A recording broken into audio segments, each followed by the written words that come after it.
Hey guys! So, another mini haul for today. Ang una kong nabili ay itong swimsuit. Crochet, parang ganchilyo. Ayan. Ginanchilyo yung swimsuit. Ayan. Sa Coco Cabana. Ayan. In small. Alam mo naman. Small tayo. So, ayan. May nakikita ko nito sa, online sa Instagram. Pero, since nakakita na ako sa SM kanina, binili ko na. Nag-iisa na lang siya dun. Pero, sa ground floor ko lang nabili. Kasi sa taas, third floor, meron naman kaso nandun ako sa baba. So, dun na lang sa baba. And then, pati itong shorts. Diba? Parang rainbow, stripes. Yan, Coco Cabana. Ulit. Yung mga price pala, ilalagay ko na lang sa baba. Sa box, description box. And then, sa beauty section naman. Sa mga makeup. Pero, binili ko ay pang, color ng hair.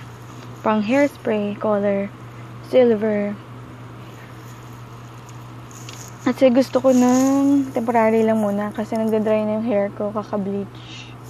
Before kasi kulay ng buko is gray, pero nag-fade.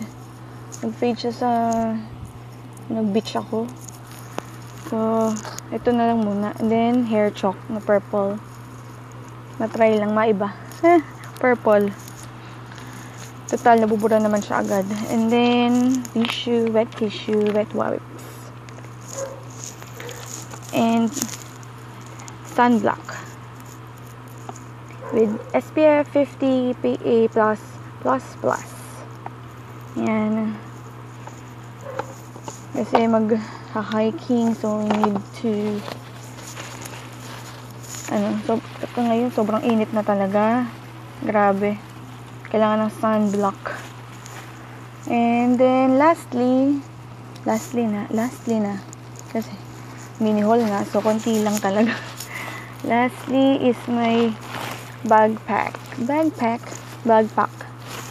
Reebok. Naka-sale siya, so naka 15% off. Discount. Kaya binili ko na. Wala na rin akong backpack. Yung backpack ko, nasira na yun dito. Nasira na dyan. Sana matibay ito. Ayan. So, yun lang. Pero kanina pala, ito.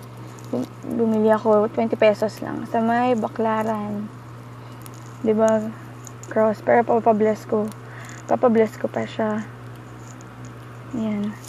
So that's all. Yun lang po ang aking mini haul. Thanks for watching. Bye bye.